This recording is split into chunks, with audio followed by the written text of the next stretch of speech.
வணக்கம் மக்களே, நம்ம ஏஐ பத்தி பார்த்துட்டு வந்துட்டு இருக்கோம். இன்னைக்கு எபிசோட் 7ல வந்துட்டு ஏஐ பத்தின ஒரு இன்ட்ரெஸ்டிங்கான டாபிக் பத்தி தான் உங்ககிட்ட நான் பேச இருக்கேன். அதாவது நம்ம ஆல்ரெடி பார்த்துருப்போம், ஏஐ வந்துட்டு நிறைய ஃபீல்டில் வந்துட்டு உதவி பண்ணிட்டு வந்துட்டு இருக்கு அப்படின்றத. இன்னைக்கு வந்துட்டு ஏஐ மார்க்கெட்டிங் ஃபீல்டில் எப்பெல்லாம் வந்துட்டு உதவி பண்ணிட்டு வந்துட்டு இருக்கு, நம்ம எந்தெந்த வகையில பயன்படுத்துறோம் அப்படின்றத பத்தி தான் பேச இருக்கேன். Welcome to the KTV. நான் உங்கள் பவானி ஸ்ரீ.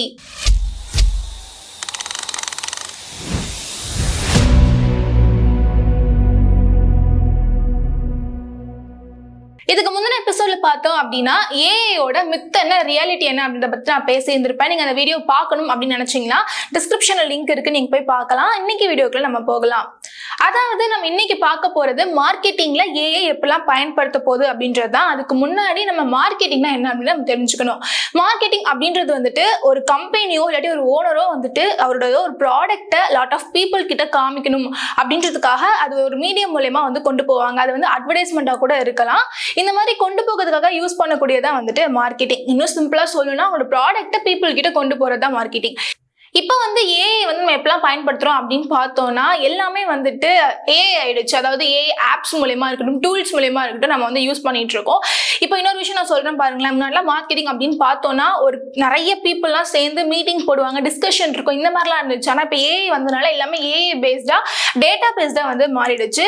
நான் உங்ககிட்ட ஆல்ரெடி சொன்ன மாதிரி எல்லா ஃபீல்டுமே ஏஐ வந்து நம்ம பயன்படுத்த ஆரம்பிச்சிட்டோம். அதே மாதிரி இந்த மார்க்கெட்டிங் ஃபீல்ட்ல ஏஐயோட அந்த பங்கு வந்து ரொம்ப அதிகமா இருக்கு அப்படின்னு நம்ம சொல்லலாம். ஃபர்ஸ்ட்லாம் பார்த்தோம் அப்படின்னா ஒரு மனுஷங்க வந்துட்டு ஒரு கஸ்டமரோட விருப்பத்தை தெரிஞ்சுக்கிறதுக்கும் சரி, அவங்களுக்கு எந்த மாதிரி ப்ராடக்ட்ஸ் பிடிக்கும் அப்படின்றத தெரிஞ்சுக்கிறதுக்கு நிறைய டைம் வந்து எடுத்து ரிசர்ச்லாம் பண்ணுவாங்க. ஆனால் இப்போ அந்த மாதிரி எதுவுமே இல்லை. ஏஐ வந்துட்டு டக்குன்னு நம்ம பார்த்தோம் அப்படின்னா கொஞ்ச நேரத்திலேயே வந்துட்டு ஒரு கஸ்டமருக்கு பிடிச்ச விஷயம் இதுதான், அவருக்கு ஆட் இந்த மாதிரி பண்ணா பிடிக்கும் அப்படின்னு சொல்லிட்டு ஈஸியாக வந்துட்டு அனலைஸ் பண்ணி கொடுத்துரும் அப்படின்னு நம்ம சொல்லலாம். ஸோ இந்த மாதிரி மனுஷங்க பண்ணக்கூடிய விஷயத்த இப்போ இருக்கக்கூடிய காலகட்டத்தில் ஏஐ வந்துட்டு ஈஸியாகவே பண்ணி முடிச்சிருது அப்படின்னு சொல்லலாம். அந்த டைமும் ரொம்பவே சேவ் ஆகுது.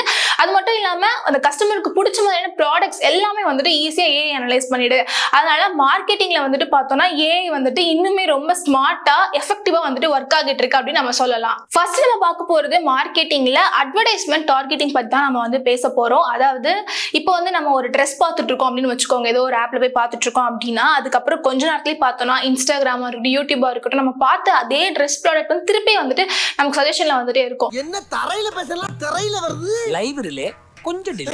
நம்ம யோசிப்போம், எப்பறம் நம்ம இப்பதான் இந்த ட்ரெஸ் பார்த்தோம், எப்படி இப்போ எல்லா ஆப்லயுமே காட்டுது அப்படின்னு சொல்லிட்டு இது என்ன மேஜிக் அப்படின்ற மாதிரி கூட யோசிப்போம். ஆனால் இது மேஜிக் கிடையாது. ஏஐ தான் வந்துட்டு நம்ம என்ன மாதிரியான ப்ராடக்ட்ஸ்லாம் பார்க்குறோம், எந்த மாதிரி ட்ரெஸ்லாம் பார்க்குறோம் அப்படின்றத தெரிஞ்சுக்கிட்டு அனலைஸ் பண்ணி சொல்லப்போனால் அனலைஸ் பண்ணி வந்து நமக்கு வந்துட்டு அது காட்டுது அப்படின்னு நம்ம சொல்லலாம். அதாவது ஏஐ வந்துட்டு இதுக்கு மேலே நம்ம என்ன ப்ராடக்ட் வாங்கியிருக்கோம், நம்ம சர்ச் ஹிஸ்ட்ரி என்ன, லொக்கேஷன் என்ன, நம்மளோட இன்ட்ரெஸ்ட் என்னவா இருக்கு, அப்புறம் நம்ம ஒரு ப்ராடக்ட்ல எந்த விஷயத்துல அதிகமாக டைம் ஸ்பெண்ட் பண்ணியிருக்கோம், இது எல்லாத்தையுமே வந்து பார்த்தோம் அப்படின்னா அது கரெக்டாக அனலைஸ் பண்ணி ஒரு கஸ்டமர் வந்துட்டு பார்த்துட்டு இருக்காங்க அப்படின்னு வச்சுக்கோங்க, ஒரு ட்ரெஸ் கரெக்டாக வந்துட்டு அனலைஸ் பண்ணி ஒரு ஆடை வந்து அது கொடுக்குது, அதாவது ப்ரிடிக்ட் பண்ணுது அப்படின்னு கூட நம்ம சொல்லலாம். இதனால பார்த்தோம் அப்படின்னா பிசினஸ்க்கு ROI வந்துட்டு அதிகமாகுது, யூசர்ஸ்மே வந்து ரிலவெண்ட் கண்டென்ட் வந்து கிடைக்குது அப்படின்னு சொல்லலாம்.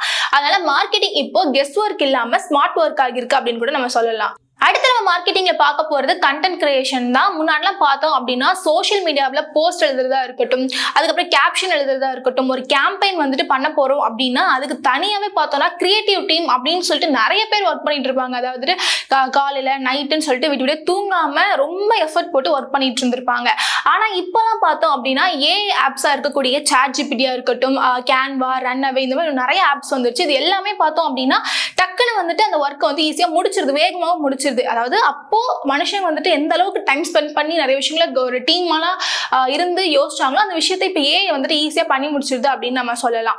இப்போ இதுக்கு நம்ம ஒரு எக்ஸாம்பிள் பார்க்கணும் அப்படின்னா ஒரு ப்ராடக்ட் லான்ச் பண்ணணும்னு வச்சுக்கோங்க, அதுக்கு தேவையான கேப்ஷனா இருக்கட்டும், அதுக்கப்புறமா ஆடியன்ஸ்க்கு கரெக்ட் ஆகக்கூடிய ஒரு ஆடா இருக்கட்டும், இந்த எல்லா விஷயத்தையுமே வந்து பார்த்தோம் அப்படின்னா ஈஸியா வந்துட்டு ஏஐ நமக்கு கொடுத்துருது. இதே மாதிரி நமக்கு ஒரு வீடியோ ஸ்கிரிப்ட் வேணும்னு நினைச்சோம் அப்படின்னா கூட அதை போய் ஏஐ கிட்ட கேட்டோம்னா நமக்கு ஈஸியா கொடுத்துருது. இதெல்லாம் நம்ம என்ன புரிஞ்சுக்கலாம் அப்படின்னா ஏஐ வந்துட்டு நமக்கு நிறைய ஐடியாஸ் தரும். ஆனா அதை கரெக்டான வகையில நம்ம பயன்படுத்தினா மட்டும்தான் வந்துட்டு அதுல வந்துட்டு நம்ம வெற்றி அடைய முடியும் அப்படின்றத நம்மளால பார்க்க முடியுது. அடுத்து நம்ம பார்க்க போறது மார்க்கெட்டிங்ல அனலிட்டிக்ஸ் அண்ட் இன்சைட்ஸ் பத்தி தான் பார்க்க போறோம். அதாவது மார்க்கெட்டிங்கோட டேட்டா அனாலிசிஸ் அப்படின்றத ஒரு பேக் போனா இருக்கு அப்படின்னு சொல்லலாம். ஏஐ வந்துட்டு ரியல் டைம் இன்சைட்ஸ் கூட நமக்கு தருது. அதாவது யார் வந்து இந்த போஸ்டர் கிளிக் பண்ணியிருக்கா, எந்த போஸ்ட் வந்து பெஸ்ட் பெர்ஃபார்மா இருக்கு, அதுக்கப்புறம் எந்த டைம்ல அப்லோட் பண்ணலாம், இது எல்லாமே வந்துட்டு ஏஐ வந்துட்டு நமக்கு சொல்லிடுது. இன்னொரு விஷயம் பார்த்தோம் அப்படின்னா இப்போ அடுத்த மாசம் ஒரு ப்ராடக்ட் ட்ரெண்ட் ஆக போகுது அப்படின்னா முன்னாடியே வந்துட்டு அதை கரெக்டாக அனலைஸ் பண்ணி ஃபோர்காஸ்ட் பண்ணுது அப்படின்னு கூட நம்ம சொல்லலாம். இதனால மார்க்கெட்டிங்ல இன்ட்யூஷனுக்கு பதிலா இன்டெலிஜென்ஸ் ஆகிடுச்சு ஏஐ அப்படின்னு கூட நம்ம சொல்லலாம். கடைசியா சொல்லணும் அப்படின்னா ஏஐ வந்துட்டு ஃபியூச்சர்ல மனுஷங்களை ரீப்ளேஸ் பண்ண போகுது, எங்க பார்த்தாலும் ஏஐ தான் வரப்போகுது அப்படின்னு நிறைய பேர் சொல்லிட்டு இருக்கோம். அதே மாதிரி தான் இந்த மார்க்கெட்டிங் ஃபீல்டுமே வந்துட்டு ஏஐ வந்துட்டு ரீப்ளேஸ்மெண்ட் கிடையாது, அது வந்து இந்த மார்க்கெட்டிங் ஃபீல்டுக்கு கொடுத்துருக்கக்கூடிய ஒரு சூப்பர் பவர் அப்படின்னு கூட நம்ம சொல்லலாம். அதாவது இதெல்லாம் என்ன நடக்குது அப்படின்னு பார்த்தோம்னா டைம் சேவ் ஆகுது, அக்யூரசி வந்து அதிகமாகுது. அதே மாதிரி பார்த்தோம் அப்படின்னா கிரியேட்டிவிட்டியுமே வந்துட்டு பூஸ்ட் ஆகுது அப்படின்னு நம்ம சொல்லலாம். உண்மையிலுமே பவர் அப்படின்றது வந்துட்டு அந்த ஏஐயை கரெக்டா பயன்படுத்தக்கூடிய நம்ம கையில தான் வந்துட்டு பவர் இருக்கு அப்படின்னு நம்ம சொல்லலாம். ஏஐயை கரெக்டா கத்துக்கிட்டு கரெக்டான வகையில் நம்ம யூஸ் பண்ணோம் அப்படின்னா தான் வந்துட்டு ஒரு சக்சஸை நம்ம முன்னெடுத்துட்டு போக முடியும் இந்த மார்க்கெட்டிங் ஃபீல்ட்ல அப்படின்னு நம்ம சொல்லலாம். ஸோ நீங்க என்ன நினைக்கிறீங்க, இனி ஃபியூச்சர்ல வந்துட்டு ஏஐ மார்க்கெட்டிங்ல எந்த மாதிரியான மாற்றங்களை கொண்டு வரப்போகுது அப்படின்னு நீங்க நினைக்கிறத வந்துட்டு கமெண்ட் செக்ஷன்ல கமெண்ட் பண்ணுங்க. இதே மாதிரி அடுத்த ஒரு எபிசோட்ல ஏஐ பத்தின ஒரு இன்ட்ரெஸ்டிங்கான டாபிக்கோடு உங்களை சந்திக்கின்றேன். நன்றி.